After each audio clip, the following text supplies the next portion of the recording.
Witch! Witch, leave our village! You are cursed! They called her witch because she was too smart. They killed her because she was right. In the village of Umuoha, nestled between the thick forests and the great river, there lived a woman named Nnenna. She was different. While other women pounded yam and fetched water, Nnenna studied the sky, tasted the soil, and spoke to plants as if they answered back. "She is strange," the women whispered. "She is dangerous," the men agreed. But Nnenna was neither. She was simply brilliant. When the rains stopped coming, the village elders gathered under the ancient Iroku tree. The farms turned brown, the yam withered, children cried from hunger. "The gods are angry," declared Mazio Konkwo, the oldest elder. "We must sacrifice a goat." Nnenna stepped forward, her wrapper tied firm around her waist. "It is not the gods," she said quietly. "It is us. 3 seasons ago, the men cut down the forest upstream to sell timber. Those trees held the rain in the ground. Without them, the rain runs away to the sea." The elders stared at her. "You dare question the gods?" Mazio Konkwo's voice was ice. "I question what my eyes can see," Nnenna replied. They sacrificed the goat anyway. The drought continued. Then the children began to fall sick, one by one, their bodies burning with fever, their stomachs twisting in pain. Nnenna went to the river and returned with grave news. "We throw our waste upstream near where the water flows down to us. We are drinking our own poison." "Lies!" the village medicine man spat. "This is a curse. Someone has brought evil upon us." "The evil is our own ignorance," Nnenna said. That was the day they first called her Amousu, witch. When the chief's son, Chinedu, collapsed with fever, the entire village held its breath. The chief summoned Nnenna. "Please," he begged, his pride crumbling, "save my son." Nnenna brought herbs, bitter leaves to cool the fever, roots to settle the stomach, bark to strengthen the blood.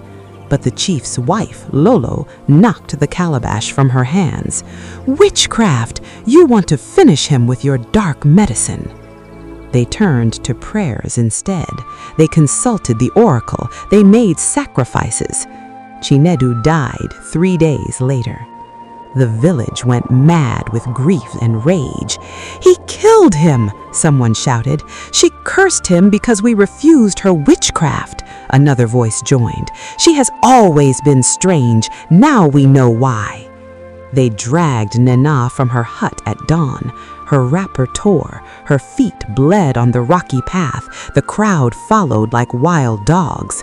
At the village square, Mazio Konkwo pronounced her trial. "If you are innocent, the sacred water will spare you. If you are guilty, it will reveal your evil." Nnenna looked at the calabash of sacred water, drawn from the same river she had warned them about. She saw her death in that bowl.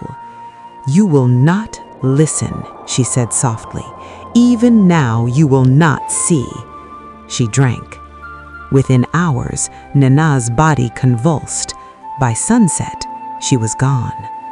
"The gods have spoken," the elders declared. "She was guilty." They buried her outside the village boundaries in unmarked ground, her name forbidden. 2 years passed. A British colonial doctor came to Umuoha on a sanitation tour. He tested the river water and went pale. "This water is contaminated with human waste," he announced.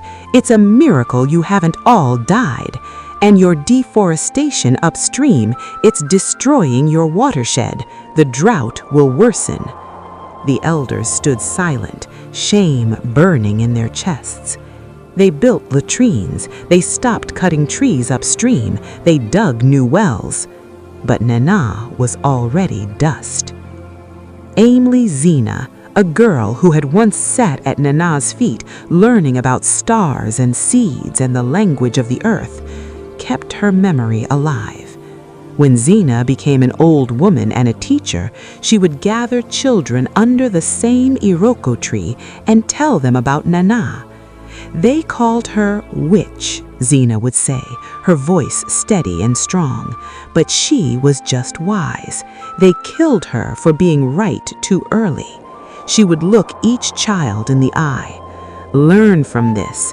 Ignorance fears intelligence and calls it evil. Never be afraid to see the truth, and when someone shows you the truth, listen. The children listened, and Nnenna's name, once forbidden, became a prayer for wisdom.